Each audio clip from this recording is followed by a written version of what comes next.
ಶ್ರೀ ಗುರುಭ್ಯೋ ನಮಃ. ಹರಿ ಓಂ. ಆತ್ಮೀಯ ವೀಕ್ಷಕರಿಗೆಲ್ಲ ನಮಸ್ಕಾರಗಳು. ಹರೇ ರಾಮ. ಶಂಖಚಕ್ರ ಗದಾ ಹಸ್ತೆ ಶುಭ್ರವರ್ಣೆ ಶುಭಾನನೆ ಮಮ ದೇಹಿ ವರಂ ಲಕ್ಷ್ಮೀ ಸರ್ವಸಿದ್ಧಿ ಪ್ರದಾಯಿನಿ. ಲಕ್ಷ್ಮೀ ವಾರ ಬಂತು ಅಂದ್ರೆ ಎಲ್ಲರಿಗೂ ಖುಷಿ. ಅದರಲ್ಲೂ ಹೆಣ್ಣು ಮಕ್ಕಳಿಗಂತೂ ಲಕ್ಷ್ಮೀ ಪೂಜೆ ಮಾಡುವಂತಹ ದಿವಸ. ಇಂದು ಅತ್ಯಂತ ಶುಭದಾಯಕವಾದಂತಹ ದಿವಸ, ಲಕ್ಷ್ಮೀ ದೇವಿಗೆ ಮೀಸಲಾಗಿರ್ತಕ್ಕಂತಹ ದಿವಸ. ಯಾಕೆ ಹೇಳುವಂತಹದ್ದನ್ನು ನೋಡೋಣ. ಮೊದಲು ಪಂಚಾಂಗದ ಸ್ಥಿತಿಗತಿಗಳನ್ನು ನೋಡೋಣ. ಖಗೋಳದಲ್ಲಿಯ ಗ್ರಹಗಳ ಬದಲಾವಣೆ ಏನಾದರೂ ಇದೆಯಾ ಅನ್ನುವಂಥದ್ದನ್ನು ಚಿಂತನೆ ಮಾಡೋಣ. ಜೊತೆಯಲ್ಲಿ ಇವತ್ತಿನ ದಿವಸದ ರಾಶಿ ಫಲಗಳು ಯಾವ ಯಾವ ರೀತಿಯಲ್ಲಿದೆ ಹೇಳುವಂತಹದ್ದನ್ನ ಚಿಂತಿಸೋಣ. ಆತ್ಮೀಯರೇ, ಚಿಂತಿಸೋಣ. ಪಂಚಾಂಗ ವಿಶ್ವಾವಸು ನಾಮ ಸಂವತ್ಸರದ ಉತ್ತರಾಯಣ ಶಿಶಿರ ಋತು ಫಾಲ್ಗುಣ ಮಾಸದ ಕೃಷ್ಣ ಪಕ್ಷದ ದಶಮಿ ತಿಥಿ 13ನೇ ತಾರೀಕು 3ನೇ ತಿಂಗಳು 2026ನೇ ಇಸ್ವಿ. ಇಂದು ಶುಕ್ರವಾರ. ಪೂರ್ವಾಷಾಢ ನಕ್ಷತ್ರ ಇದೆ. ಶುಕ್ರನ ನಕ್ಷತ್ರವೇ ಆಗಿದೆ ಪೂರ್ವಾಷಾಢ ನಕ್ಷತ್ರ. ವ್ಯತಿಪಾತ ನಾಮ ಯೋಗ ಇದೆ. ವಣಿಜಾಕರಣ ಇದೆ ಇಂದಿನ ಪಂಚಾಂಗದಲ್ಲಿ. ಹೀಗಿರುವಾಗ ಇವತ್ತಿನ ತಿಥಿ ದಶಮಿ ತಿಥಿ. ನೋಡಿ, ದಶಮಿ ತಿಥಿ ಅಂದು ಶುಕ್ರವಾರ ಬಂದಿದೆ. ಎಷ್ಟು ಅದ್ಭುತವಾದಂತಹ ದಿವಸ ಅಂದ್ರೆ ನಮ್ಮ ಎಲ್ಲಾ ಕೆಲಸ ಕಾರ್ಯಗಳನ್ನು ಸಹಿತವಾಗಿ ಸಮಗ್ರವಾಗಿ ಮಾಡಿಕೊಳ್ಳಲಿಕ್ಕೆ ಅನುಕೂಲ ಇರುವಂತಹ ದಿವಸ. ಆದ್ರೆ ಚಂದ್ರ ಬಲ ಕಡಿಮೆ ಆಯಿತು. ಮಂಗಲ ಕಾರ್ಯಕ್ಕೆಲ್ಲ ಸ್ವಲ್ಪ ತೊಂದರೆ. ವರ್ಷದ ಕೊನೆ ಬಂದು ಹೋಯಿತು. ಆದ್ದರಿಂದ ಬಲ ಸ್ವಲ್ಪ ಕಡಿಮೆಯಾಗಿದೆ. ಈ ಸಂವತ್ಸರದ ಬಲ ಕಡಿಮೆಯಾಗುವಂತಹ ಕಾಲ. ಹೀಗಿರುವಾಗ ಮೇಷಾದಿ 12 ರಾಶಿಗಳ ಫಲಾಫಲಗಳ ಚಿಂತನೆ ಮಾಡಬೇಕು. ಅದಕ್ಕೋಸ್ಕರವಾಗಿ ಖಗೋಳದ ಗ್ರಹ ಸ್ಥಿತಿ ಹೇಗೆ, ಆಕಾಶಕಾಯಗಳು ಎಲ್ಲಿದ್ದಾವೆ ಹೇಳುವಂತಹದ್ದನ್ನು ನೋಡೋಣ. ಮೇಷರಾಶಿಯಲ್ಲಿ ಯಾವುದೇ ಗ್ರಹ ಇಲ್ಲ, ಆದರೆ ಮಾಂದ್ಯ ಇದ್ದಾನೆ ಇವತ್ತಿನ ದಿವಸ. ವೃಷಭ ರಾಶಿಯಲ್ಲಿ ಯಾವುದೇ ಗ್ರಹ ಇಲ್ಲ. ಮಿಥುನ ರಾಶಿಯಲ್ಲಿ ಗುರು ಇದ್ದಾನೆ. ಕರ್ಕಾಟಕ ಶೂನ್ಯವಾಗಿದೆ. ಸಿಂಹ ರಾಶಿಯಲ್ಲಿ ಕೇತು. ಕನ್ಯಾ ಶೂನ್ಯ. ತುಲಾದಲ್ಲಿ ಯಾವುದೇ ಗ್ರಹ ಇಲ್ಲ. ವೃಶ್ಚಿಕ ರಾಶಿಯಲ್ಲೂ ಯಾವುದೇ ಗ್ರಹ ಇಲ್ಲ. ಪೂರ್ವಾಷಾಢ ನಕ್ಷತ್ರ ಧನು ರಾಶಿಯಲ್ಲಿ ಚಂದ್ರನಿದ್ದಾನೆ. ಮಕರ ರಾಶಿ ಶೂನ್ಯವಾಗಿದೆ. ಕುಂಭ ರಾಶಿಯಲ್ಲಿ ಕುಜ ಬುಧರು, ರಾಹು ಮತ್ತು ರವಿಯರು 4 ಗ್ರಹಗಳಿದ್ದಾವೆ. ಮೀನ ರಾಶಿಯಲ್ಲಿ ಶನಿ ಇದ್ದಾನೆ, ಶುಕ್ರನಿದ್ದಾನೆ ಇವತ್ತಿನ ಗ್ರಹ ಸ್ಥಿತಿಯಲ್ಲಿ. ಹೀಗಿರುವಾಗ ಮೇಷಾದಿ 12 ರಾಶಿಗಳ ಫಲಾಫಲ ಹೇಗೆ? ಮೊದಲು ಮೇಷರಾಶಿ. ಮೇಷರಾಶಿಯವರಿಗೆ ಅಧಿಪತಿ ಕುಜ. ಅವನು ಶತ್ರುವಿನ ಮನೆಯಲ್ಲಿದ್ದಾನೆ. ಶತ್ರುವಿನ ಮನೆಯಲ್ಲಿ ಸಂಚಾರ ಮಾಡ್ತಾ ಇದ್ದಾನೆ. ಅಂದ್ರೆ ಶತ್ರುಗಳು ನಿಮ್ಮ ಮನೆಯಲ್ಲಿ ಸಂಚಾರ ಮಾಡಬಹುದು, ಅಥವಾ ನಿಮ್ಮ ಮನಸ್ಸಿನಲ್ಲಿ ಸಂಚಾರ ಮಾಡಬಹುದು ಇವತ್ತು. ಅಥವಾ ಶತ್ರುಗಳ ಮನೆಗೆ ಹೋಗಬೇಕಾದಂತಹ ಸಂದರ್ಭವೂ ಬರಬಹುದು. ಅವ್ರ ಮನೆಯಲ್ಲಿ ಏನೋ ಒಂದು ಮಂಗಲ ಕಾರ್ಯ ಕರೀತಾ ಇದ್ದಾರೆ. ಹೋಗದೆ ಹೋದ್ರೆ ಆಗಲ್ಲ, ಊರವರೆಲ್ಲ ಹೋಗ್ತಾ ಇದ್ದಾರೆ, ನಿಮಗೆ ಅನಿವಾರ್ಯ ಹೋಗಲೇಬೇಕು ಅಂತಹ ಸಂದರ್ಭ. ಶತ್ರುಗಳ ಕಾಟದಿಂದ ಸಾಕಷ್ಟು ಬಾಡಿ ಬಸವಳೆದು ಹೋಗ್ತೀರಿ, ತೊಂದರೆಯನ್ನು ಅನುಭವಿಸ್ತೀರಿ. ಹಿಂದೂ ಅನುಭವಿಸಿದ್ದಾರೆ, ಇಂದು ಅನುಭವಿಸ್ತಾ ಇದ್ದೀರಿ. ಪಿತ್ರಾರ್ಜಿತ ಆಸ್ತಿಯ ಮೇಲೆ ಕಣ್ಣು. ಹೀಗಾಗಿ ಸ್ವಲ್ಪ ಹುಷಾರಾಗಿರಬೇಕಾಗಿರತಕ್ಕಂತಹದ್ದು. ದಾಯವಾದಿಗಳ ಕಾಟ, ಅದರಿಂದ ತುಂಬಾ ಜಾಗೃತಿಯಾಗಿರಿ. 9ರ ಸಂಖ್ಯೆ ಬಳಸ್ಕೊಳ್ಳಿ. ಕೆಂಪು ಬಣ್ಣದ ವಸ್ತ್ರ ನಿಮಗೆ ಅನುಕೂಲವನ್ನು ತರ್ತದೆ. ಸುಬ್ರಹ್ಮಣ್ಯೇಶ್ವರನ ಜಪಾನುಷ್ಠಾನವನ್ನು ಮಾಡಿಕೊಳ್ಳಿ. ಸುಬ್ರಹ್ಮಣ್ಯ ದೇವರ ದರ್ಶನ ಮಾಡ್ಕೊಳ್ಳಿ. ಹೋಗುವಾಗ ನೀವು ಸಾಧ್ಯವಾದ್ರೆ ಸುಬ್ರಹ್ಮಣ್ಯ ದೇವರಿಗೆ ಪ್ರೀತಿದಾಯಕವಾದಂತ ರಕ್ತಚಂದನ ಮಾಲೆ. ನೋಡಿ, ಮೇಷರಾಶಿಯವರಿಗೆ ಅತ್ಯಂತ ವಿಶೇಷವಾಗಿರ್ತಕ್ಕಂತಹ ಒಂದು ಮಾಲೆ, ರಕ್ತಚಂದನ ಮಾಲೆ. ಈ ಮಾಲೆಯನ್ನು ನೀವು ಧಾರಣೆಯನ್ನು ಮಾಡಿದಾಗ ನಿಮ್ಮ ಕಷ್ಟಗಳು ಪರಿಹಾರ, ಪರ್ವತದಂತಹ ಕಷ್ಟಗಳನ್ನು ಕರಗಿಸುವಂತಹ ಶಕ್ತಿ ಇದೆ. ಆದ್ದರಿಂದ ಇದು ಸುಬ್ರಹ್ಮಣ್ಯ ದೇವರಿಗೆ ಪ್ರಿಯವಾದಂತಹ ಮಾಲೆ. ಇದನ್ನು ಧಾರಣೆ ಮಾಡಿಕೊಳ್ಳಿ, ಶುಭವಾಗ್ತದೆ. ಮೇಷರಾಶಿಯವರು ಪೂರ್ವ ದಿಕ್ಕಿನಲ್ಲಿರ್ತಕ್ಕಂತಹ ಸುಬ್ರಹ್ಮಣ್ಯ ದೇವರ ದರ್ಶನ ಮಾಡಿಕೊಳ್ಳುವುದರಿಂದ ಕ್ಷೇಮ. ಈಗ ವೃಷಭ ರಾಶಿ. ವೃಷಭ ರಾಶಿಯವರ ಫಲವನ್ನು ನೋಡುವಾಗ ನಿಮ್ಮ ರಾಶಿಗೆ ಧನಸ್ಥಾನದಲ್ಲಿ ಗುರು. ಧನ ಸಮೃದ್ಧಿ, ವ್ಯಾಪಾರದಲ್ಲಿ ವೃದ್ಧಿ. ನೀವೇನಾದ್ರೂ ದೇವಸ್ಥಾನಕ್ಕೆ ಸಂಬಂಧಪಟ್ಟಂತಹ ಪೂಜೆ ಕೈಂಕರ್ಯಾದಿಗಳ ವ್ಯಾಪಾರ ವ್ಯವಹಾರವನ್ನು ಮಾಡ್ತೀರಿ, ಗ್ರಂಥಿಗೆ ಅಂಗಡಿ ಇಟ್ಕೊಂಡಿದ್ದೀರಿ, ಒಳ್ಳೆಯ ವ್ಯಾಪಾರ ಆಗುವಂತಹ ಕಾಲ. ಸುಗಂಧ ದ್ರವ್ಯ ವ್ಯಾಪಾರವನ್ನು ಮಾಡ್ತೀರಿ, ಅತ್ಯಂತ ಶುಭವಾದಂತಹ ವ್ಯಾಪಾರ ವ್ಯವಹಾರಗಳು ನಡೆಯುವಂತಹ ಸಂದರ್ಭ ಇದೆ. ಜ್ಯುವೆಲರಿ ವ್ಯಾಪಾರ ವ್ಯವಹಾರಸ್ಥರಿಗೆಲ್ಲ ಸಾಕಷ್ಟು ಅನುಕೂಲ. ಬೆಳ್ಳಿ ಬಂಗಾರ ತಯಾರಕರು, ಮಾರಾಟಗಾರರು, ಸಪ್ಲೈ ಮಾಡುವವರು ಎಲ್ಲರಿಗೂ ಅನುಕೂಲ ಇರತಕ್ಕಂತಹದ್ದಿದೆ. ಒಡವೆ ಇತ್ಯಾದಿಗಳನ್ನು ತಯಾರಿಸಿ ಮಾರಾಟ ಮಾಡುವಂಥವರಿಗೆ ಅನುಕೂಲ ಇರತಕ್ಕಂತಹದ್ದು. ವಸ್ತ್ರ ವಿನ್ಯಾಸ ಮಾಡುವವರಿಗೆ ಅನುಕೂಲ. ಜೊತೆಯಲ್ಲಿ ನಟ ನಟಿಯರಿಗೆ ಅನುಕೂಲವನ್ನು ಮಾಡಿಕೊಡುವಂತಹ ದಿವಸ. ಒಳ್ಳೊಳ್ಳೆ ಕೆಲಸ ಕಾರ್ಯಗಳೆಲ್ಲ ಸಿಗಬಹುದು. ಪರಿಹಾರಕ್ಕೆ ನೀವು ಮಾಡಿಕೊಳ್ಳಬೇಕಾಗಿರ್ತಕ್ಕಂಥದ್ದೇನು? ಅನ್ನಪೂರ್ಣೇಶ್ವರಿಯ ಅನುಗ್ರಹ ಪಡ್ಕೊಳ್ಳಿ. ಜೊತೆಯಲ್ಲಿ ಲಕ್ಷ್ಮೀ ದೇವಿಯ ಅನುಗ್ರಹವನ್ನು ಪಡೆದುಕೊಳ್ಳುವುದರಿಂದ ಅನುಕೂಲ. ಲಕ್ಷ್ಮೀ ಮಾಲೆಯನ್ನು ಧರಿಸುವುದರಿಂದ ಅನುಕೂಲ ಉಂಟಾಗ್ತದೆ. ನೋಡಿ, ಲಕ್ಷ್ಮೀ ಮಾಲೆ ಇದು ಅತ್ಯಂತ ವಿಶೇಷವಾಗಿರ್ತಕ್ಕಂತಹ ಮಾಲೆ. ವೈಜಯಂತಿ ಮಾಲೆ ಅಂತಾನೂ ಹೇಳ್ತಾರೆ ಇದಕ್ಕೆ. ಈ ಮಾಲೆಯನ್ನು ಧರಿಸುವುದರಿಂದ ಅನುಕೂಲ, ಲಕ್ಷ್ಮೀ ಪ್ರಾಪ್ತಿ, ಹಣಕಾಸು ಬರ್ತಾನೆ ಇರ್ತದೆ. ಇದನ್ನ ಧರಿಸ್ಕೊಳ್ಬಹುದು, ಇದರಿಂದ ಅನುಕೂಲ ಜಾಸ್ತಿ ಆಗ್ತದೆ. ಜೊತೆಯಲ್ಲಿ 6 ನಿಮ್ಮ ಸಂಖ್ಯೆಯನ್ನು ಬಳಸಿಕೊಳ್ಳಿ. ಪೂರ್ವ ದಿಕ್ಕಿನಲ್ಲಿರ್ತಕ್ಕಂತಹ ದೇವಸ್ಥಾನಕ್ಕೆ ಹೋಗಿ ಬರುವುದರಿಂದ ಕ್ಷೇಮವಾಗ್ತದೆ ವೃಷಭ ರಾಶಿಯವರಿಗೆ. ಈಗ ಮಿಥುನ ರಾಶಿ. ಮಿಥುನ ರಾಶಿಯವರಿಗೆ ಅಧಿಪತಿ ಬುಧ. ಬುಧನು ಭಾಗ್ಯದಲ್ಲಿದ್ದಾನೆ, ಆದರೆ ಪಾಪಗ್ರಹಗಳ ಒಟ್ಟಿಗಿದ್ದಾನೆ. ಹೀಗಾಗಿ ನೀವು ಮಾಡುವಂತಹ ಯಾವುದೇ ವ್ಯವಹಾರಗಳು ಶುದ್ಧವಾಗಿರುವುದಿಲ್ಲ, ಅದರಿಂದ ತೊಂದರೆವಾಗುವಂತಹ ಸಾಧ್ಯತೆ. ಸಾಧಾರಣವಾಗಿ ವಿದ್ಯಾರ್ಥಿಗಳಿಗೆ ಬೇಕಾಗುವಂತಹ ವಿದ್ಯಾರ್ಥಿಗಳಿಗೆ ಉಪಯುಕ್ತವಾದಂತಹ ವಸ್ತುಗಳ ಮಾರಾಟವನ್ನು ಮಾಡುವುದರಿಂದ ನಿಮಗೆ ಕ್ಷೇಮವಾಗುವಂತಹ ಲಕ್ಷಣ. ಕರ್ಮಸ್ಥಾನದಲ್ಲಿ ಶನಿ ಮಹಾತ್ಮ ಇದ್ದದ್ದರಿಂದ ಉದ್ಯೋಗದಲ್ಲಿ ತೊಡಕು, ಕೆಲವರಿಗೆ ಉದ್ಯೋಗವೇ ನಾಶವಾಗುವಂತಹ ಸಾಧ್ಯತೆ, ಕೆಲವರಿಗಂತೂ ಸಮಾಧಾನ ಇರೋದಿಲ್ಲ. ಜನ್ಮದಲ್ಲೇ ಗುರು ಇದ್ದಾನೆ, ಆದರೂ ಸಹಿತವಾಗಿ ಕೆಲಸ ಕಾರ್ಯಗಳು ಆಗೋದಿಲ್ಲ ಅನ್ನುವಂತಹ ಭಾವನೆ. ಪರಿಹಾರಕ್ಕೆ ನೀವು ಮಾಡಿಕೊಳ್ಳಬೇಕಾಗಿರ್ತಕ್ಕಂಥದ್ದೇನು? ವಿಷ್ಣು ದೇವರ ಆರಾಧನೆಯನ್ನು ಮಾಡಿಕೊಳ್ಳುವುದರಿಂದ ಕ್ಷೇಮ ಉಂಟಾಗ್ತದೆ. ವಿಷ್ಣುವಿನ ಅನುಗ್ರಹದಿಂದ ಕಷ್ಟ ಎಲ್ಲ ಪರಿಹಾರವಾಗುವಂತಹ ಸಾಧ್ಯತೆ ಇದೆ. ಜೊತೆಯಲ್ಲಿ ನೀವು ಧಾರಣೆ ಮಾಡಬೇಕಾಗಿರ್ತಕ್ಕಂತಹ ಮಾಲೆ ಇದೋ ನೋಡಿ, ತುಳಸಿ ಮಾಲೆಯನ್ನು ಮಾಡುವುದರಿಂದ, ತುಳಸಿ ಮಾಲೆ ಬುಧನಿಗೆ ಹೇಳಿರ್ತಕ್ಕಂತಹ ಮಾಲೆ ಅತ್ಯಂತ ವಿಶೇಷವಾದಂತಹ ಫಲವನ್ನು ನೀಡುತ್ತದೆ. ವಿದ್ಯಾರ್ಥಿಗಳಿಗೂ ಸಹಿತವಾಗಿ ವಿದ್ಯಾಲಾಭ, ಉದ್ಯೋಗಾರ್ಥಿಗಳಿಗೂ ಉದ್ಯೋಗ ಲಾಭ ಉಂಟಾಗುವಂತಹ ಮಾಲೆ, ಉದ್ಯೋಗವನ್ನು ಕೊಡುವಂತಹ ಮಾಲೆಯಾಗಿದೆ. ಇದನ್ನು ಧರಿಸಿಕೊಳ್ಳಬಹುದು. 5 ನಿಮ್ಮ ಸಂಖ್ಯೆಯನ್ನು ಬಳಸಿಕೊಳ್ಳಬಹುದು. ಹಸಿರು ಬಣ್ಣದ ವಸ್ತ್ರಗಳು ನಿಮಗೆ ಅನುಕೂಲವನ್ನು ತರುತ್ತದೆ. ಉತ್ತರ ದಿಕ್ಕಿನಲ್ಲಿ, ಪೂರ್ವ ದಿಕ್ಕಿನಲ್ಲಿ ವ್ಯವಹಾರದಿಂದ ಸಿದ್ಧಿ ಆಗ್ತದೆ. ಈಗ ಕರ್ಕಾಟಕ ರಾಶಿ. ಕರ್ಕಾಟಕ ರಾಶಿಯವರ ಫಲವನ್ನು ನೋಡುವಾಗ ನಿಮ್ಮ ರಾಶಿಯ ಅಧಿಪತಿಯಂತಹ ಚಂದ್ರ 6ನೇ ಮನೆಯಲ್ಲಿ ಶತ್ರು ರಾಶಿಯಲ್ಲಿ ತಗೊಂಡಿದ್ದಾನೆ. ಶತ್ರು ರಾಶಿಯಲ್ಲಿದ್ದಾಗ ಮನಸ್ಸೇ ನಿಮಗೆ ಶತ್ರು ಆಗ್ತದೆ. ಹೇಳಿದ ಮಾತನ್ನು ಕೇಳುವುದಿಲ್ಲ ಮನಸ್ಸು ನೀವು ಹೋಗೋದೇ ಒಂದು ದಿಕ್ಕಿಗೆ, ಮನಸ್ಸು ನಿಮ್ಮನ್ನು ಎಳೆಯೋದೇ ಮತ್ತೊಂದು ದಿಕ್ಕಿಗೆ ಆಗ್ತದೆ. ಸಾಕಷ್ಟು ಚಾಂಚಲ್ಯ ಉಳ್ಳವರಾಗ್ತೀರಿ. ಶತ್ರುಗಳ ಕಾಟ ಬೇರೆ, ವ್ಯವಹಾರಗಳು ಸರಿಯಾಗಿ ನಡೆಯೋದಿಲ್ಲ, ಆರ್ಥಿಕವಾದಂತಹ ಮುಗ್ಗಟ್ಟು. ಪರಿಹಾರಕ್ಕೆ ನಿಮಗೆ ಬೇಕು ಶಂಕುವಿನ ಮಾಲೆ. ಶಂಖವನ್ನಡಿ ಮನೆಯಲ್ಲಿ, ಅದರಿಂದ ನಿಮಗೆ ಅನುಕೂಲ. ಶಂಖ, 2 ಶಂಖಗಳನ್ನು ನೋಡಿ, ಲಕ್ಷ್ಮೀ ಶಂಖಗಳು. ಈ ಲಕ್ಷ್ಮೀ ಶಂಖಗಳನ್ನ ನೀವು ಮನೆಯಲ್ಲಿಟ್ಟಾಗ ಇದಕ್ಕೆ ಟೈಗರ್ ಶಂಖ ಅಂತಾನೂ ಹೇಳ್ತಾರೆ, ಲಕ್ಷ್ಮೀ ಶಂಖ ಅಂತಾನೂ ಹೇಳ್ತಾರೆ. ಈ ಲಕ್ಷ್ಮೀ ಶಂಖವನ್ನ 2 ಮನೆಯಲ್ಲಿಟ್ಟರೆ ಸಾಕು, ನಿಮಗೆ ಸಾಕಷ್ಟು ಅಭಿವೃದ್ಧಿ ಆಗ್ತದೆ. ಜೊತೆಯಲ್ಲಿ ಶಂಕುವಿನ ಮಾಲೆಯನ್ನು ಧಾರಣೆ ಮಾಡುವುದರಿಂದ ಆರೋಗ್ಯವೂ ಚೆನ್ನಾಗಿರುತ್ತದೆ. ವಿದ್ಯಾರ್ಥಿಗಳಿಗೆ ವಿದ್ಯಾಲಾಭ. ಶಂಖ ಇದ್ದಲ್ಲಿ ಲಕ್ಷ್ಮಿ, ಸದಾಕಾಲದಲ್ಲೂ ಲಕ್ಷ್ಮೀ ಕಟಾಕ್ಷ ಆಗ್ತದೆ. ಮಾಡ್ಕೊಳ್ಳಿ, ಶುಭ ಉಂಟಾಗ್ತದೆ. ಶಂಕುವಿನ ಮಾಲೆಯಿಂದ 2 ನಿಮ್ಮ ಸಂಖ್ಯೆಯನ್ನು ಬಳಸಿಕೊಳ್ಳುವುದರಿಂದ ಕ್ಷೇಮ. ಪೂರ್ವ ದಿಕ್ಕು ಅಥವಾ ಪಶ್ಚಿಮ ದಿಕ್ಕದಲ್ಲಿ ವ್ಯವಹಾರವನ್ನು ಮಾಡುವುದರಿಂದ ಅನುಕೂಲ ಉಂಟಾಗ್ತದೆ. ಅನ್ನಪೂರ್ಣೇಶ್ವರಿ ದುರ್ಗೈ ದೇವಿಯ ಆರಾಧನೆಯಿಂದ ನಿಮ್ಮ ಕಷ್ಟ ಇವತ್ತು ನಿವಾರಣೆ. ಈಗ ಸಿಂಹರಾಶಿ. ಸಿಂಹರಾಶಿಯವರ ಫಲವನ್ನು ನೋಡುವಾಗ ನಿಮ್ಮ ರಾಶಿಯ ಅಧಿಪತಿ ರವಿ 7ಮ ಸ್ಥಾನದಲ್ಲಿದ್ದಾನೆ, 7ನೇ ಮನೆಯಲ್ಲಿ. 7ನೇ ಮನೆ ಅಂದ್ರೆ ಗಂಡನ ಮನೆ, ಅಥವಾ 7ನೇ ಮನೆ ಅಂದ್ರೆ ಹೆಂಡತಿ ಮನೆ. ನೀವು ಗಂಡನ ಮನೆಯಲ್ಲಿರಿ, ನಿತ್ಯವೂ ಜಗಳವೇ. ಅಥವಾ ನೀವು ಹೆಂಡತಿ ಮನೆಗೆ ಹೋಗಿ ಅಲ್ಲೂ ಜಗಳ ಉಂಟಾಗ್ತದೆ. ಆದ್ದರಿಂದ ಸ್ವಲ್ಪ ಜಾಗೃತೆ ಇರಬೇಕು. ವಾಕ್ ಸಿದ್ಧಿ, ವಾಕ್ ಶುದ್ಧಿ 2 ಇರಬೇಕಾಗಿರ್ತಕ್ಕಂತಹದ್ದು. ಮಾತಿನಲ್ಲಿ ಹಿಡಿತಾ ಇರಲಿ. ಸುಂದರವಾದಂತಹ ಮಾತನ್ನಾಡುವ ಅಭ್ಯಾಸವನ್ನು ಇಟ್ಕೊಳ್ಳಿ. ಜನಾಕರ್ಷಣೆ ಆಗುವಂತಹ ಮಾತನ್ನು ಮಾಡಿ, ಆಗ ನಿಮ್ಮ ಕೆಲಸ ಕಾರ್ಯಗಳು ಸುಲಭವಾಗಿ ಆಗ್ತದೆ. ಲಾಭದಲ್ಲಿ ಗುರು ಇದ್ದಾನೆ, ಒಳ್ಳೆಯ ಲಾಭವನ್ನು ಪಡೆಯುವಂತಹ ಕಾಲ. ಲಾಭಕ್ಕೋಸ್ಕರವಾಗಿ, ಮನಸ್ಸಿನ ನೆಮ್ಮದಿಗಾಗಿ, ಮನಸ್ಸಿನ ಹಿತಕ್ಕಾಗಿ ನೀವು ಮಾಡಬೇಕಾಗಿರ್ತಕ್ಕಂತಹದ್ದು ರುದ್ರಾಕ್ಷಿ ಧಾರಣೆ. ಅದರಲ್ಲಿ ಸಾಕಷ್ಟು ಏಕಮುಖದಿಂದ ಆರಂಭಿಸಿ 14 ಮುಖದ ಏಕಮುಖದಿಂದ ಆರಂಭಿಸಿ 14 ಮುಖದವರೆಗೂ ಇದೆ. ಇದು ಪಂಚಮುಖದ ರುದ್ರಾಕ್ಷಿ ಮಾಲೆ. ಪಂಚಾಕ್ಷರಿ ಜಪ ಮಾಡುವುದಕ್ಕೆ ಅನುಕೂಲ ಇರತಕ್ಕಂತಹದ್ದು. ಜೊತೆಯಲ್ಲಿ ಶಿವಾರಾಧನೆಯಿಂದ ನಿಮಗೆ ಕ್ಷೇಮ ಉಂಟಾಗ್ತದೆ. ರುದ್ರಾಕ್ಷಿ ಮಾಲೆ ಹಾಕೊಂಡಾಗಿಲ್ಲ, ಪಂಚಾಕ್ಷರಿ ಜಪ ಮಾಡಬೇಕು. ಶಿವನ ಉಪಾಸನೆಯನ್ನು ಮಾಡುವುದರಿಂದ ಕ್ಷೇಮ ಉಂಟಾಗ್ತದೆ. ಪೂರ್ವ ದಿಕ್ಕಿನಲ್ಲಿ ವ್ಯವಹಾರ. 1 ನಿಮ್ಮ ಸಂಖ್ಯೆ ಬಳಸಿಕೊಳ್ಳುವುದರಿಂದ ಕ್ಷೇಮ. ಕೆಂಪು ಬಣ್ಣದ ವಸ್ತ್ರಗಳು ನಿಮಗೆ ಆಗಿ ಬರ್ತದೆ. ಈಗ ಕನ್ಯಾ ರಾಶಿ. ಕನ್ಯಾ ರಾಶಿಯವರ ಫಲವನ್ನು ನೋಡುವಾಗ ನಿಮ್ಮ ರಾಶಿಗೆ ಅಧಿಪತಿಯಾಗಿರ್ತಕ್ಕಂಥವನು ಬುಧನೇ. ಬುಧನಿಗೆ ವಿಶೇಷವಾಗಿ 6ನೇ ಮನೆಯಲ್ಲಿದ್ದಾನೆ. 6ನೇ ಮನೆಯಲ್ಲಿದ್ದಾಗ ಶತ್ರುಕಾಟ. ಜೊತೆಯಲ್ಲಿ ಉದ್ಯೋಗದಲ್ಲಿ ಕಿರಿಕಿರಿ ಉಂಟಾಗ್ತದೆ, ಮನೆಯಲ್ಲಿ ಮನಸ್ತಾಪ ಉಂಟಾಗ್ತದೆ, ವ್ಯಾಪಾರ ವ್ಯವಹಾರಗಳಲ್ಲಿ ನಷ್ಟ ಉಂಟಾಗ್ತದೆ.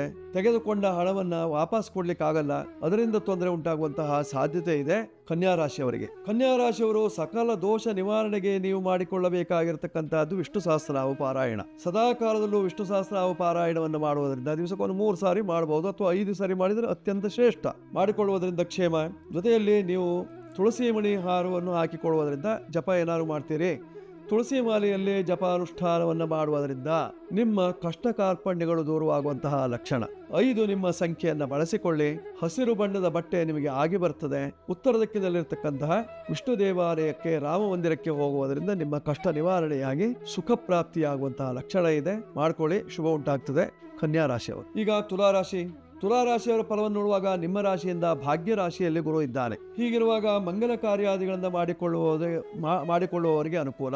ಮದುವೆ, ಮುಂಜಿ ಅಂದರೆ ಉಪನಯನ ಸಂಸ್ಕಾರ, ವಿವಾಹ ಸಂಸ್ಕಾರ ಇತ್ಯಾದಿಗಳನ್ನ ಮಾಡಿಕೊಳ್ಳುವವರಿಗೆ ಅನುಕೂಲಕರವಾದಂತಹ ಸಂದರ್ಭ. ಗುರುವಿನ ಬಲ ಬೇಕು, ಅದರಲ್ಲೂ ಸ್ತ್ರೀಯರಿಗಂತೂ ಗುರು ಬೇಕೇ ಬೇಕು. ಸ್ತ್ರೀಣಾಂ ಗುರುಬಲಂ ಶ್ರೇಷ್ಠಂ, ಪುರುಷಾಣಾಂ ರವೇರ್ಬಲಂ, ತಯೋಶ್ಚಂದ್ರಬಲಂ ಶ್ರೇಷ್ಠಂ ಇತಿ ಗರ್ಗೇಣ ವಿಶ್ರುತಂ. ಗರ್ಗಾಚಾರ್ಯರು ಹೇಳಿರ್ತಕ್ಕಂಥದ್ದು. ಆದ್ದರಿಂದ ಅದನ್ನ ಮಂಗಲ ಕಾರ್ಯಾದಿಗಳನ್ನು ಮಾಡಿಕೊಳ್ಳುವಾಗ ಸರಿಯಾದಂತಹ ಮುಹೂರ್ತವನ್ನು ನೋಡಿ ಮಾಡಿಕೊಳ್ಳುವುದರಿಂದ ನಿಮ್ಮ ಜೀವನದಲ್ಲಿ ಸುಖ ಸೌಖ್ಯ ತುಲಾ ರಾಶಿಯವರು ವಿಶೇಷವಾಗಿ ಜಪಾನುಷ್ಠಾನವನ್ನು ಮಾಡುವಾಗ ಅಥವಾ ಧಾರಣೆಯನ್ನು ಮಾಡುವಾಗ ನೀವು ಕಮಲಾಕ್ಷಿ ಮಣಿಯನ್ನ ಧಾರಣೆ ಮಾಡುವುದರಿಂದ ಅತ್ಯಂತ ಶ್ರೇಷ್ಠವಾದಂತಹ ಫಲ ಇದೆ. ಇದಕ್ಕೆ ಕಮಲಾಕ್ಷಿ ಮಣಿ ಅಂತ ಹೇಳ್ತಾರೆ. ಇದರಲ್ಲೇ ನೀವು ಲಕ್ಷ್ಮೀ ಮಂತ್ರವನ್ನು ಜಪಿಸಬಹುದು. ಇದರಿಂದ ಸಹಿತವಾಗಿ ಲಕ್ಷ್ಮೀ ಪ್ರಾಪ್ತಿಯಾಗುವಂತಹ ಲಕ್ಷಣಗಳು, ಸಕಲ ಕಾರ್ಯದಲ್ಲಿ ವಿಜಯವನ್ನು ಪಡೆಯುವುದಕ್ಕೆ ಇದು ಅನುಕೂಲಕರವಾಗಿರತಕ್ಕಂತಹದ್ದು. ಈ ಮಣಿಯ ಹಾರವನ್ನ ಧರಿಸಿಕೊಳ್ಳಿ, ಅದರಿಂದ ನಿಮಗೆ ಅನುಕೂಲ ಉಂಟಾಗ್ತದೆ. ಜೊತೆಯಲ್ಲಿ ಆರು ನಿಮ್ಮ ಸಂಖ್ಯೆ, ಬಿಳಿ ಬಣ್ಣದ ವಸ್ತ್ರಾದಿಗಳು, ಜೊತೆಯಲ್ಲಿ ಅನ್ನಪೂರ್ಣೇಶ್ವರಿ, ಲಕ್ಷ್ಮೀ ದೇವಿ, ಯಕ್ಷಿಣಿ ದುರ್ಗಾ ಆರಾಧನೆಯಿಂದ ಕ್ಷೇಮವಾಗ್ತದೆ. ತುಲಾ ರಾಶಿಯವರಿಗೆ ಇವತ್ತಿನ ಕಾಲಜ್ಞಾನದಂತೆ. ಈಗ ವೃಶ್ಚಿಕ ರಾಶಿಯವರ ಫಲ ನೋಡುವಾಗ ನಿಮ್ಮ ರಾಶಿ ಅಧಿಪತಿ 4ನೇ ಮನೆಯಲ್ಲಿ ವಾಹನ ಸ್ಥಾನದಲ್ಲಿದ್ದಾನೆ, ರಾಹುವಿನ ಜೊತೆಯಲ್ಲಿದ್ದಾನೆ. ಸದ್ಯಕ್ಕೆ ವಾಹನ ಖರೀದಿ ಮಾಡಬೇಡಿ. ಹೊಸ ವರ್ಷ ಬರಲಿ, ಈ ವರ್ಷ ಕಳೆದು ಹೋಗಲಿ. ವಿಶ್ವಾವಸು ನಾಮ ಸಂವತ್ಸರ ಅದೇ ಇನ್ನೇನು ಒಂದು 4-5 ದಿವಸ ಇದೆ. ಇದು ಕಳೆದ ನಂತರದಲ್ಲಿ ನೀವು ವಾಹನ ಖರೀದಿ ಮಾಡಿಕೊಳ್ಳಿಕ್ಕೆ ಒಳ್ಳೆಯ ಅವಕಾಶ. 4ನೇ ಮನೆಯಲ್ಲಿ ಕುಜ ಇದ್ದಾನೆ ವಾಹನ ಸ್ಥಾನದಲ್ಲಿ. 5ನೇ ಮನೆಯಲ್ಲಿ ಶನಿ ಮಹಾತ್ಮ, ಪಂಚಮ ಶನಿ ಕಾಟ, ಮಕ್ಕಳ ಹತಾಶರಾಗ್ತಾರೆ. ಮಕ್ಕಳಿಗೆ ತೊಂದರೆಗಳಿದ್ದಾವೆ. ಆರೋಗ್ಯದಲ್ಲಿ ವ್ಯತ್ಯಾಸ ಉಂಟಾಗಬಹುದು, ದೇಹ ದಾರ್ಢ್ಯತೆಯಲ್ಲಿ ಕುಂದುಂಟಾಗಬಹುದು, ಜೊತೆಯಲ್ಲಿ ಮನಸ್ಸಿಗೆ ಹಚ್ಚಿಕೊಂಡು ನೋವನ್ನು ಅನುಭವಿಸಬಹುದು. ಆದ್ದರಿಂದ ತುಂಬಾ ಜಾಗ್ರತೆ ಇರಬೇಕಾಗಿರತಕ್ಕಂತಹದ್ದು ವೃಶ್ಚಿಕ ರಾಶಿಯವರಿಗೆ ಗುರುವಿನ ಬಲ ಇಲ್ಲ, ದೈವ ಬಲವನ್ನು ಹೊಂದಬೇಕು. ಆ ದೈವ ಬಲ ಹೊಂದೋದಕ್ಕೆ ಏನು ಮಾಡಬೇಕು? ಸುಬ್ರಹ್ಮಣ್ಯೇಶ್ವರನ ಆರಾಧನೆ, ಜೊತೆಯಲ್ಲಿ ರಕ್ತಚಂದನ ಮಾಲೆ ಧಾರಣೆ, ಇದನ್ನ ನೀವು ಧರಿಸಿಕೊಳ್ಳುವುದರಿಂದ ನಿಮಗೆ ನೆಮ್ಮದಿ ಉಂಟಾಗುವಂತಹ ಲಕ್ಷಣ ಇದೆ. ಜೊತೆಯಲ್ಲಿ ಸಾಧಾರಣವಾಗಿ ನೋಡಿ, ಈ ಬಣ್ಣದ ಟೈಗರ್, ಸ್ವಲ್ಪ ಕೆಂಪು ಬಣ್ಣದ ಶಂಖವನ್ನು ಮನೆಯಲ್ಲಿ ಇಡುವುದರಿಂದ, ಒಂದೇ ಶಂಖ ಇಟ್ಟರು ಸಾಕು, 2 ಇಟ್ಟರು ಬಹಳ ಅತ್ಯುತ್ತಮ, ಒಂದೇ ಇಟ್ಟರು ಸಹಿತವಾಗಿ ನಿಮಗೆ ಸಾಕಷ್ಟು ಅನುಕೂಲ ಉಂಟಾಗುವಂತಹ ಸಾಧ್ಯತೆ ಇದೆ. ಉತ್ತರ ದಿಕ್ಕಿನಲ್ಲಿ ವ್ಯವಹಾರವನ್ನು ಕುದುರಿಸಿಕೊಳ್ಳಿ. ಕೆಂಪು ಬಣ್ಣದ ವಿನ್ಯಾಸವುಳ್ಳಂತಹ ವಸ್ತ್ರಗಳು ನಿಮಗೆ ಅನುಕೂಲಕರವಾಗಿದೆ. ಜೊತೆಯಲ್ಲಿ 9ರ ಸಂಖ್ಯೆ ನಿಮಗೆ ಅತ್ಯಂತ ವಿಶೇಷ. ಮಾಡ್ಕೊಳ್ಳಿ, ಶುಭ ಉಂಟಾಗ್ತದೆ. ವೃಶ್ಚಿಕ ರಾಶಿಯವರು. ಈಗ ಧನುರಾಶಿಯವರ ಫಲವನ್ನು ನೋಡುವಾಗ 7ಮದಲ್ಲಿ ಗುರು ನಿಂತು ನೋಡ್ತಾ ಇದ್ದಾನೆ. ವ್ಯವಹಾರ ಸಿದ್ಧಿ ನೋಡಿ, ಸಾಧಾರಣವಾಗಿ ಎಷ್ಟೋ ಜನ ಹೆಣ್ಣು ಮಕ್ಕಳಿಗೆ ಗಂಡು ಮಕ್ಕಳಿಗೆ ಮದುವೆ ಆಗಲಿಲ್ಲ. ಮದುವೆ ಆಗೋದಕ್ಕೆ ಗುರುವಿನ ಬಲ ಇದ್ರೂ ಸಹಿತವಾಗಿ ಆಗೋದಿಲ್ಲ. ಆ ಗುರುವಿನ ಬಲವನ್ನು ನಾವು ಚೆನ್ನಾಗಿ ಬಳಸ್ಕೊಳ್ಬೇಕು ಅಂತಂದ್ರೆ ಏನು ಮಾಡಬೇಕು? ದೇವದಾರು ಮಾಲೆಯನ್ನು ನಾವು ಧರಿಸಬೇಕು. ಇದೋ ನೋಡಿ, ದೇವದಾರು ಮಾಲೆ, ಇದು ಧನುರಾಶಿಯವರಿಗೆ ಅತ್ಯಂತ ವಿಶೇಷವಾಗಿರ್ತಕ್ಕಂಥದ್ದು. ಇದನ್ನು ಧರಿಸುವುದರಿಂದ ನಿಮಗೆ ಅನುಕೂಲ. ಇದು ಜಪಕ್ಕೆ ಅಷ್ಟೇನು ಯೋಗ್ಯ ಅಲ್ಲ, ಧರಿಸಿಕೊಳ್ಳಲಿಕ್ಕೆ ಯೋಗ್ಯವಾಗಿರತಕ್ಕಂಥದ್ದು. ಇದು ನಿಮ್ಮ ಕಂಠದಲ್ಲಿದೆ ಅಂತ ಆದರೆ ನಿಮಗೆ ಶತ್ರು ಭಯ ಇರುವುದಿಲ್ಲ, ಅಪಘಾತ ಭಯ ಇರುವುದಿಲ್ಲ. ಜೊತೆಯಲ್ಲಿ ಶೀಘ್ರವಾಗಿ ವಿವಾಹ ಸಿದ್ಧಿಯನ್ನು ಕೊಡುವಂತಹ ಒಂದು ದೇವದಾರು, ಇದು ಅತ್ಯಂತ ವಿಶೇಷವಾಗಿರ್ತಕ್ಕಂತಹದ್ದು. ಇದರಿಂದ ಕಷ್ಟ ಎಲ್ಲ ನಿವಾರಣೆಯಾಗುವಂತಹ ಲಕ್ಷಣಗಳು. ಕಷ್ಟ ಇದೆಯಲ್ಲ, 4ನೇ ಮನೆಯಲ್ಲಿ ಶನಿ ಸಾಕಷ್ಟು ಕಷ್ಟವನ್ನು ಕೊಡ್ತಾನೆ, ಅದನ್ನು ಪರಿಹಾರ ಮಾಡಿಕೊಳ್ಳಲಿಕ್ಕೆ ಅವಕಾಶ ಇದೆ. ಜೊತೆಯಲ್ಲಿ ನೀವು ಬಳಸಿಕೊಳ್ಳಬೇಕಾಗಿರ್ತಕ್ಕಂತಹ ಸಂಖ್ಯೆ 3 ಬಳಸಿಕೊಳ್ಳಿ. ಹಳದಿ ವರ್ಣ, ಕೇಸರಿ ವರ್ಣದ ವಸ್ತ್ರಗಳು ನಿಮಗೆ ಅನುಕೂಲವನ್ನು ತರ್ತದೆ. ಉತ್ತರ ದಿಕ್ಕಿನಲ್ಲಿ ನಿಮಗೆ ಕಾರ್ಯಸಿದ್ಧಿ. ಈಗ ಮಕರ ರಾಶಿಯವರ ಫಲವನ್ನು ನೋಡುವಾಗ ಗುರುಬಲ ಇಲ್ಲ, ಶನಿ ಮಹಾತ್ಮ 3ನೇ ಮನೆಯಲ್ಲಿದ್ದಾನೆ, ಧನಸ್ಥಾನದಲ್ಲಿ ಪಾಪಗ್ರಹಗಳು ಸೇರ್ಕೊಂಡ್ಬಿಟ್ಟಿದೆ. ಹೀಗಾಗಿ ಋಣಭಾರ ಜಾಸ್ತಿ ಆಗ್ತದೆ, ಆರೋಗ್ಯ ಕ್ಷೀಣಿಸ್ತದೆ, ವ್ಯವಹಾರಗಳಲ್ಲಿ ಸೋಲುಂಟಾಗ್ತದೆ, ಬಂಧು ಬಾಂಧವರು ದೂರವಾಗುವಂತಹ ಸಂದರ್ಭ ಇದೆ. ಬಾಧಾಧಿಪತಿಯಾದಂತಹ ಕುಜನು ಧನಸ್ಥಾನದಲ್ಲಿದ್ದಾನೆ. ಹೀಗಾಗಿ ಬಾಧೆ ಉಂಟಾಗುವಂತಹ ಸಾಧ್ಯತೆ ಇರತಕ್ಕಂತಹದ್ದು, ಕೌಟುಂಬಿಕವಾದಂತಹ ಬಾಧೆ, ಹಿಂದಿನ ಹಳೆ ನೆನಪನ್ನು ಕೆದಕುವಂತಹ ಸಾಧ್ಯತೆ. ಪರಿಹಾರಕ್ಕೆ ನೀವು ಮಾಡಿಕೊಳ್ಳಬೇಕಾಗಿರ್ತಕ್ಕಂಥದ್ದು ಶನಿ ಶಾಂತಿ, ಆಂಜನೇಯನ ಉಪಾಸನೆ ಮಾಡಿಕೊಳ್ಳೋದು. ಜೊತೆಯಲ್ಲಿ ಮಕರ ರಾಶಿಯವರು ವಿಶೇಷವಾಗಿ ಕರಂಗುಲಿ ಮಾಲೆಯನ್ನ ಹಾಕಿಕೊಂಡಲ್ಲಿ ನೋಡಿ, ಕಪ್ಪು ಬಣ್ಣದ ಮಾಲೆ ಇದು, ಕರಂಗುಲಿ ಮಾಲೆ. ಇದನ್ನ ಮಕರ ರಾಶಿಯವರು ಹಾಕಿಕೊಂಡ್ರೆ ಅನುಕೂಲ. ಕರಂಗುಲಿ ಮಾಲೆಯನ್ನು ಮಾತ್ರ ಹಾಕಿದರೆ ಸಾಲದು, ಅದರ ಜೊತೆಯಲ್ಲಿ ಮರ್ಚ್ ಮಣಿ ಇರುವಂತಹ ಒಂದು ವಿಶೇಷವಾದಂತಹ ಇದನ್ನು ಹಾಕಿಕೊಳ್ಳುವಂತಹ ವಿಶೇಷವಾಗಿರತಕ್ಕಂತಹ ಈ ಮರ್ಚ್ ಮಣಿ ಮಾಲೆಯನ್ನು ಕೈಗೆ ನೀವು ಹಾಕಿಕೊಳ್ಳುವುದರಿಂದ ನೀವಿರತಕ್ಕಂತಹ ಸಂಕಷ್ಟಗಳು ಪರಿಹಾರವಾಗುವಂತಹ ಸಾಧ್ಯತೆ ಇರತಕ್ಕಂತಹದ್ದು. ಇದು ದೃಷ್ಟಿ ಪರಿಹಾರ, ಇದು ಶನಿ ದೋಷ ಪರಿಹಾರ, ಎರಡೂ ಇದಕ್ಕೂ ಅನುಕೂಲ ಇರತಕ್ಕಂತಹದ್ದು. ಇದರಿಂದ ನಿಮಗೆ ದೃಷ್ಟಿ ಆಗುವುದಿಲ್ಲ, ಆರೋಗ್ಯ ಭಾಗ್ಯ ವೃದ್ಧಿ ಆಗ್ತದೆ, ಜೀವನದಲ್ಲಿ ಯಶಸ್ಸನ್ನು ಕಾಣಲಿಕ್ಕೆ ಸಾಧ್ಯತೆ ಇದೆ. ಮಕರ ರಾಶಿಯವರು ದೋಷ ನಿವಾರಣೆಗೆ ಆಂಜನೇಯನ ಸ್ತೋತ್ರ ಮಾಡಿಕೊಳ್ಳಿ. ಕಪ್ಪು ಬಣ್ಣದ ವಸ್ತ್ರವನ್ನ ಧರಿಸಿಕೊಂಡಲ್ಲಿ, ದಾನ ಮಾಡಿದಲ್ಲಿ ನಿಮಗೆ ಕ್ಷೇಮ ಉಂಟಾಗ್ತದೆ. ಉತ್ತರ ದಿಕ್ಕಿನಲ್ಲಿರತಕ್ಕಂತಹ ದೇವಾಲಯಕ್ಕೆ ಹೋಗುವುದರಿಂದ ನಿಮ್ಮ ಕಷ್ಟ ದೋಷಗಳು ನಿವಾರಣೆಯಾಗುವಂತಹ ಲಕ್ಷಣ ಇದೆ. ಮಾಡಿಕೊಳ್ಳಿ, ಶುಭ ಉಂಟಾಗ್ತದೆ. ಮಕರ ರಾಶಿಯವರು. ಈಗ ಕುಂಭರಾಶಿಯವರ ಫಲವನ್ನು ನೋಡುವಾಗ ಧನಸ್ಥಾನದಲ್ಲಿ ಶನಿ ಮಹಾತ್ಮ ಶುಕ್ರನೊಟ್ಟಿಗಿದ್ದಾನೆ, ಸುಖಾಧಿಪತಿಯ ಒಟ್ಟಿಗೆ. ಮನುಷ್ಯನಿಗೆ ಹಣ ಬಂತು ಅಂದ್ರೆ ಸುಖ ಬಂದ ಹಾಗೆ. ಸುಖಕ್ಕಾಗಿ ಹಣ ಬೇಕು. ಆ ಹಣವನ್ನು ಸಂಪಾದಿಸುವುದಕ್ಕಾಗಿ ನಾನಾ ಪ್ರಯತ್ನವನ್ನು ಮಾಡ್ತೀರಿ. ಹಲವು ರೀತಿಯಂತಹ ವ್ಯಾಪಾರ ವ್ಯವಹಾರಗಳನ್ನು ಮಾಡ್ತೀರಿ, ರಫ್ತು ಆಮದುಗಳನ್ನು ಮಾಡ್ತೀರಿ, ಬೇರೆಯವರ ಕೈ ಕೆಳಗೆ ಕೆಲಸ ಕಾರ್ಯಗಳನ್ನು ಮಾಡ್ತೀರಿ, ಜೊತೆಯಲ್ಲಿ ಮನೆ ಕಟ್ಟುವಂತಹ ಕನ್ಸ್ಟ್ರಕ್ಷನ್ ವ್ಯವಹಾರವನ್ನು ಮಾಡ್ತೀರಿ. ಅದರಿಂದ ನಿಮಗೆ ಸಾಕಷ್ಟು ಅನುಕೂಲವನ್ನು ಮಾಡಿಕೊಳ್ಳುವಂತಹ ಒಂದು ಸಕಾಲ ಕುಂಭರಾಶಿಯವರಿಗೆ. ಕಾರಣ ಗುರುವಿನ ಪೂರ್ಣ ದೃಷ್ಟಿ ಇದೆ. ಜೊತೆಯಲ್ಲಿ ನೀವು ನಿಮ್ಮ ರಾಶಿಗೆ ಅಧಿಪತಿ ಶನಿ. ಆದ್ದರಿಂದ ಕುಂಭರಾಶಿಯವರು ವಿಶೇಷವಾಗಿ ಕಪ್ಪು ಬಣ್ಣದ ರುದ್ರಾಕ್ಷಿ ಮಾಲೆಯನ್ನು ಹಾಕುವುದರಿಂದ ನಿಮಗೆ ಅನುಕೂಲ ಉಂಟಾಗ್ತದೆ. ನೋಡಿ, ಇದು ಕಪ್ಪು ಬಣ್ಣ. ಮಕರ ರಾಶಿಯವರಿಗೂ ಆಗುತ್ತೆ, ಆದ್ರೆ ಕುಂಭರಾಶಿಯವರಿಗೆ ಅತ್ಯಂತ ವಿಶೇಷವಾಗಿರ್ತಕ್ಕಂತಹದ್ದು. ಮಂದೇತು ಭೂತನಾಥನ ಅನುಗ್ರಹವನ್ನು ಪಡೆದುಕೊಳ್ಳಲಿಕ್ಕೆ ಅನುಕೂಲ ಇದೆ. ಭೂತನಾಥ ಅಂದ್ರೆ ಶಿವಾನುಗ್ರಹಕ್ಕೆ ಯೋಗ್ಯವಾಗಿರ್ತಕ್ಕಂತಹ ಕಪ್ಪು ಬಣ್ಣದ ರುದ್ರಾಕ್ಷಿಯನ್ನ ನೀವು ಧಾರಣೆ ಮಾಡುವುದರಿಂದ, ಧರಿಸುವುದರಿಂದ ನಿಮ್ಮ ಕಷ್ಟಗಳು ನಿವಾರಣೆಯಾಗುವಂತಹ ಸಾಧ್ಯತೆ ಇರತಕ್ಕಂತಹದ್ದು. ಬಳಸಿಕೊಳ್ಳಬೇಕಾಗಿರ್ತಕ್ಕಂತಹ ಸಂಖ್ಯೆ 8 ಬಳಸಿಕೊಳ್ಳಿ. ಉತ್ತರ ದಿಕ್ಕಿನಲ್ಲಿ ಪೂಜಾ ಕೈಂಕರ್ಯಾದಿಗಳನ್ನ ಮಾಡಿಕೊಳ್ಳಿ, ಅದರಿಂದ ಶುಭವಾಗುತ್ತೆ. ಬಿಳಿ ಬಣ್ಣದ ವಸ್ತ್ರಗಳು ನಿಮಗೆ ಅನುಕೂಲ, ಕಪ್ಪು ಬಣ್ಣದ ವಸ್ತ್ರಗಳು ಆದೀತು ಮಾಡ್ಕೊಳ್ಳಿ, ಶುಭ ಉಂಟಾಗ್ತದೆ. ಕುಂಭರಾಶಿಯವರು. ಈಗ ಮೀನರಾಶಿಯವರ ಫಲ ನೋಡುವಾಗ 4ನೇ ಮನೆಯಲ್ಲಿ ಗುರು ಇದ್ದಾನೆ. ಮನೆ ಕಟ್ಟಲಿಕ್ಕೆ ಯೋಗ್ಯವಾದ ಸಮಯ. ಮನೆಯಲ್ಲಿ ಏನಾದರೂ ಬದಲಾವಣೆ ಮಾಡಿಕೊಳ್ಳುವುದಕ್ಕೆ ಅವಕಾಶ ಸಾಕಷ್ಟಿದೆ. ಇನ್ನೇನಾದರೂ ನೀವು ಮನೆಯನ್ನೇ ಬದಲಾವಣೆ ಮಾಡ್ಕೊಳ್ತೀರಿ ಅಥವಾ ಬಾಡಿಗೆ ಮನೆಯಲ್ಲಿ ಬದಲಾವಣೆ ಮಾಡ್ಕೊಳ್ತೀರಿ, ಅದಕ್ಕೂ ಇವತ್ತಿನ ದಿವಸ ಒಳ್ಳೆಯ ಅವಕಾಶ ಇರತಕ್ಕಂತಹದ್ದು. ಹಾಗಂತ ನಿಮ್ಮ ರಾಶಿಯಲ್ಲಿ ಶುಕ್ರನಿದ್ದಾನೆ. ಶುಕ್ರ ಮತ್ತು ಶನಿಯರ ಯುತಿ, ಮಿತ್ರರ ಆಗಮನ ಆಗುವಂತಹ ಕಾಲ. ಮನೆಯಲ್ಲಿ ಆಡಂಬರ, ಸಡಗರ, ಸಂಭ್ರಮ ಇತ್ಯಾದಿಗಳು ಉಂಟಾಗುವಂತಹ ಸಂದರ್ಭ ಇದೆ ಇಂದಿನ ದಿವಸ. ದೋಷ ನಿವಾರಣೆಗಾಗಿ ನೀವು ಗುರು ಚರಿತ್ರೆ ಪಾರಾಯಣ ಅಥವಾ ಸಾಧ್ಯವಾದರೆ ನೀವು ಗಾಣಗಾಪುರಕ್ಕೆ ಹೋಗಿ ಬರುವುದರಿಂದ ನಿಮ್ಮ ಕಷ್ಟ ನಿವಾರಣೆಯಾಗುವಂತಹ ಲಕ್ಷಣಗಳು. ನೋಡಿ, ಮೀನರಾಶಿಯವರು ವಿಶೇಷವಾಗಿ ಗಂಧದ ಮಾಲೆಯನ್ನು ಧರಿಸುವುದರಿಂದ ನಿಮಗೆ ಅತ್ಯಂತ ವಿಶೇಷವಾದಂತಹ ಫಲ ಇದೆ. ಸುಗಂಧವನ್ನು ಬೀರ್ತಾ ಇರ್ತದೆ. ಗಂಧದ ಮಾಲೆಯನ್ನು ನೀವು ಧರಿಸುವುದರಿಂದ ಆರೋಗ್ಯಕ್ಕೂ ಒಳ್ಳೆಯದು, ಮನಸ್ಸಿಗೂ ಸಮಾಧಾನ, ವ್ಯವಹಾರ ಸಿದ್ಧಿಯಾಗುವಂತಹ ಲಕ್ಷಣಗಳು. ಜೊತೆಯಲ್ಲಿ ನೀವು 3 ನಿಮ್ಮ ಸಂಖ್ಯೆ ಬಳಸಿಕೊಳ್ಳುವುದರಿಂದ ಕ್ಷೇಮ ಇದೆ. ಹಳದಿ ಬಣ್ಣ ಮತ್ತು ಕೇಸರಿ ವಸ್ತ್ರ, ಕಾವಿ ಬಣ್ಣದ ವಸ್ತ್ರಗಳು ನಿಮಗೆ ಅನುಕೂಲವನ್ನು ತರುತ್ತದೆ. ಉತ್ತರ ದಿಕ್ಕಿನಲ್ಲಿ ಈಶಾನ್ಯ ಭಾಗದಲ್ಲಿ ಇರತಕ್ಕಂತಹ ನದಿಯಲ್ಲಿ ಸ್ನಾನವನ್ನು ಮಾಡುವುದರಿಂದ ನಿಮ್ಮ ಕಷ್ಟಗಳು ನಿವಾರಣೆಯಾಗಿ ಸುಖ ಪ್ರಾಪ್ತಿ, ನೆಮ್ಮದಿ. ಮೀನರಾಶಿಯವರಿಗೆ ಇವತ್ತಿನ ಕಾಲದರ್ಶನದಂತೆ. ವೀಕ್ಷಕರೇ, 12 ರಾಶಿಯವರು ವಿಶೇಷವಾಗಿ ಮಣಿಮಾಲೆ ಇತ್ಯಾದಿಗಳನ್ನ ಧಾರಣೆ ಮಾಡುವಾಗ ಶುದ್ಧತೆಯಲ್ಲಿರಬೇಕಾಗಿರತಕ್ಕಂತಹದ್ದು. ಬೆಳಗ್ಗೆಯಿಂದ ಸಾಯಂಕಾಲದವರೆಗೆ ತೊಂದರೆ ಇಲ್ಲ. ಮಲಗುವಾಗ ಮಾಲೆಯನ್ನು ಧರಿಸಬೇಡಿ. ಮಲಗುವಾಗ ಈ ಮಾಲೆಯನ್ನೆಲ್ಲ ತೆಗೆದಿಟ್ಟು ಮಲಗಿ, ಯಾವುದೇ ರೀತಿಯಂತಹ ತೊಂದರೆ ಇಲ್ಲ.